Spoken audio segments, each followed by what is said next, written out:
पवन कोठियाल जी, जाहिर सी बात है, देखिए जहां कहीं भी इस तरह की घटना घट जाती है, जो अभी पहलगाम में घटी है, उससे पहले अमरनाथ यात्रा पर भी एक तरह से एक बार हमला हुआ था, जो हमने देखा था पिछले दिनों, पिछले सालों में। तो ये बताइए कि जाहिर सी बात है, एक कहीं ना कहीं डर होता है लोगों के अंदर, कुछ लोगों के अंदर आ ही जाता है, डेंट सा लग जाता है टूरिज्म को लेकर खास करके। और हम देख रहे थे लगातार वो लोग जिनकी रोजी रोटी टूरिज्म से चलती है, जैसे कश्मीर की ही हम बात करें, कश्मीर में सबसे बड़ा कह लीजिए कि वहां पर अगर रोजी रोटी ज्यादातर लोगों की चलती है तो वो टूरिज्म की वजह से है। उस पर कोई डेंट लगाता है तो वो बहुत बड़ा हमला है, डेंट है उनके घर, उनकी रोजी रोटी पर। डेफिनेटली श्वेता, आपने जो बात बताई, क्योंकि एक बहुत फ्रेजाइल इशू हो जाता है जब कोई अटैक होता है ऐसा, और एक सेंटिमेंट्स बहुत हर्ट हो जाती है। ट्रैवल ही ऐसा सेक्टर है अराउंड द ग्लोब, अगर कहीं किसी रीजन में कुछ होता है तो सबसे पहले आदमी सोचता है चलो हमें नहीं करना है, टेंशन नहीं लेना है। तो अगर ऐसा कुछ होता है, अचानक सरप्राइज कुछ मिल जाता है अनफॉर्चुनेट, और वो वहाँ के जो लोकल्स हैं, जो उससे जुड़े हुए हैं, जो उसके स्टेक होल्डर्स हैं, होटलियर्स हैं, सब लोग इंतज़ार करते हैं सीजन का। मैं कहना चाहूँगा कि जो भी, जैसे गवर्नमेंट ऑफ जम्मू कश्मीर की जो जीडीपी है 7% उसका कंट्रीब्यूशन है इकोनॉमी में, और एक बहुत बड़ा रोजगार का साधन है। वहाँ पे 70 से 80% लोग टूरिज्म से ही जुड़े हुए हैं। ऐसे ही मैं अगर हिमाचल की बात करूँ, जहाँ पे 6.7 जीडीपी ग्रोथ है टूरिज्म का, और उत्तराखंड में थोड़ा सा कम है क्योंकि वहाँ पे कुछ सुविधाएं, कुछ सीजनेबिलिटी होती है। तो ऐसी कुछ अवांछित गतिविधियाँ नहीं होनी चाहिए किसी भी लेवल पे, और वो बिल्कुल जीरो टॉलरेंस पे उसको हमें रिएक्ट करना चाहिए, जिससे कि हमारे जो गेस्ट हैं, आने वाले अतिथि देवो भव, मैं पुनः आपसे वही बात करूंगा। जब कोई घर से निकलता है तो ये निकल अपनी मन्नतें लेके चलता है और ये सोचता है मैं अच्छे एक्सपीरियंस लेके वापस आऊँगा, और वही एक एक्सपीरियंशियल टूरिज्म होता है। इसमें लोकल्स का भी पार्टनरशिप बहुत ज़रूरी है, जो वहाँ के लोकल हैं, जो वहाँ के फूड हैं, जो वहाँ के क्राफ्ट्स हैं, जो वहाँ के लोगों का hospitality as far as the tourism is concern, जो वहाँ की हॉस्पिटलिटी है, जो लोग हैं, उन्हें मोर प्रोफेशनल्स होना चाहिए और कुछ अच्छा अपने गेस्ट को एक्सपीरियंस देना चाहिए, जिससे कि लोग दोबारा आएँ, उनकी जीडीपी में ग्रोथ करें और इकोनॉमी को एक बूस्ट करें रीजन के लिए। तो मेरा जो कहना है कि जो लोकल्स का भी बहुत बड़ा योगदान होता है, जो ग्राउंड पे हैं, जैसे कश्मीर और पुलवामा, ये पहलगाम की बात करें, जो वो हैंडलर्स थे, उन्होंने कहाँ से लास्ट खाना खाया होगा, किसने उन्हें हेल्प किया होगा, कैसे ये सिचुएशन वहाँ तक क्रिएट हो गई। और वहाँ तक जब मैं भी गया पहलगाम, जहाँ पे ये सिचुएशन होती है, वहाँ पे 7 किलोमीटर लगभग पैदल चलना पड़ता है या फिर घोड़े से चलना पड़ता है। बिल्कुल, मैं खुद भी उस रास्ते में जा चुकी हूँ और मैंने देखा वो एक लंबा पैच होता है जहाँ पर गाड़ियाँ नहीं जाती है, गाड़ी बहुत पहले रुक जाती है। और उस जो मिनी स्विट्जरलैंड, जहाँ पे ये घटना घटी है, जिसको मिनी स्विट्जरलैंड भी कहते हैं वहाँ पर, और उस पूरे ट्रैक पर एक बड़ा सा स्ट्रेच है जहाँ पर आपको या तो खच्चर या तो पैदल आपको जाना होता है, और उतने दूर तक हेल्प के लिए भी तुरंत में कोई नहीं रहता है, कोई नहीं रहता है। बिल्कुल, बहुत, क्योंकि इसके लिए जो लोकल्स वहाँ पे, उन्हें रूट का पता होता है, और वहाँ पे वो सब चीज़ें एक रिस्पॉन्सिबिलिटी अपने लोकल्स को लेनी चाहिए, क्योंकि उसकी रोजी रोटी, जो ब्रेड एंड बटर है, यहीं से निकलता है।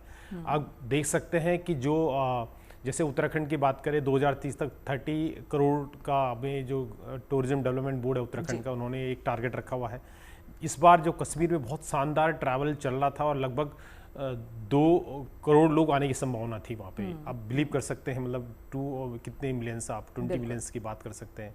और जबकि उत्तराखंड में लगभग हम लोग एक्सपेक्ट करते हैं कि 42 लाख एक्सपेक्ट कर रहे हैं हम लोग इस बार आएंगे, और हिमाचल में लगभग 25 से 26 लाख।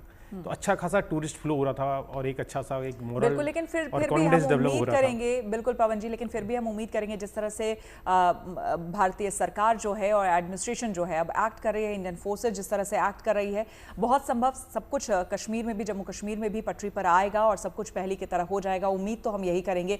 आचार्य राज मिश्रा जी, जाहिर सी बात है, देखिए हमारे यहाँ आस्था जो है वो सर्वोपरि है।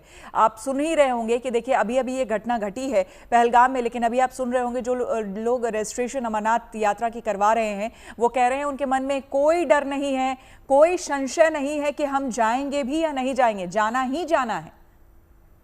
देखिए, होना भी नहीं चाहिए। थोड़े से राक्षस आकर के, ये थोड़े शैतान आकर के और हमारी धार्मिक भावनाओं को आहत नहीं कर सकते, हमारी धार्मिकता को नहीं रोक सकते। हमारे भारतीयों के अंदर जो जोश है धर्म को लेकर के, उस जोश को ये रोक नहीं सकते। ये तो कमजोर लोग हैं ना, ये तो कायर लोग हैं जो आपको वास्तविकता में आपके धर्म, अब सोचिए कितना दुर्भाग्यपूर्ण है, जब इस शब्द को मैं सुनता हूं और जब इस विषय पर मैं डिस्कस करता हूं तो वाकई बहुत क्रोध उत्पन्न होता है कि ये अपने आप को मानव कहते हैं। सबसे बड़ा धर्म अगर श्वेता जी कुछ कहा जाए तो मानव धर्म है, और ये उस मानव धर्म के लिए राक्षस हैं। अगर इन राक्षसों से डर करके अपनी धार्मिक यात्राएं बंद कर देंगे, इन राक्षसों से डर करके यदि हम जीवन जीना बंद कर देंगे, तो फिर तो ये जीत गए ना। तो हमें डरना है ही नहीं, हमें हमारी धार्मिक यात्राओं को करना है। और मैं सौभाग्यशाली हूं कि अपने जितने भी पैनलिस्ट हैं आर्मी के, और वो कह रहे हैं कि हम सुरक्षा के लिए तैयार हैं, आप आइए, हम आपके पूरा ध्यान रखने के लिए तैयार हैं, हम आपकी पूरी रिस्पॉन्सिबिलिटी लेने के लिए तैयार हैं। और हमारे देश की आर्मी, हमारे देश की सेना, हमारे देश के जो भी हैं, जैसे एनडीआरएफ के जो जवान हैं, सभी लोग मिलकर के हम सभी का ध्यान रखते हैं, और हम सब एक हैं। हमारे अंदर ये जोश होना चाहिए, जज्बा होना चाहिए। मुझे लगता है और ज्यादा बढ़ चढ़ करके हमें हिस्सा लेना चाहिए। बिल्कुल। और हमारे धर्म को नष्ट करने के लिए भाई कितने प्रयास किए। मुगल आए तो क्या हमारे धर्म को खत्म कर पाए? क्या हमारी धार्मिक भावनाओं को खत्म कर पाए? नहीं कर पाए ना। तो ये चार चूहे जो कि छुप करके आए और वहां निहत्थों पर वार करके चले गए, अरे औकात थी तो आकर के हाथ में कह करके वार करते ना। बिल्कुल बिल्कुल राज मिश्रा जी, बिल्कुल। और यही भावना हमें लोगों में भी देखने को मिल रही है। कर्नल दिनेश नयन जी और साथ ही साथ नवीन भटनागर जी ने जो कुछ भी हमारे टेलीविजन पे गुड न्यूज टुडे के माध्यम से कहा है, साथ ही पवन जी ने जिस तरह की बातें रखी है, मुझे लगता है कि जो विश्वास उन्होंने गुड न्यूज टुडे पर बैठकर दिलाया है लोगों को, भारतीयों को, गुड न्यूज टुडे के तमाम जो दर्शक हैं उनको, मुझे लगता है कि ये अपने आप में बहुत बड़ी बात है। हम सबको, हमारी सेना, हमारी सरकार पर पूरा विश्वास है। बहुत बहुत धन्यवाद इसी के साथ आप सभी का हमारी इस चर्चा में शामिल होने के लिए। बहुत धन्यवाद।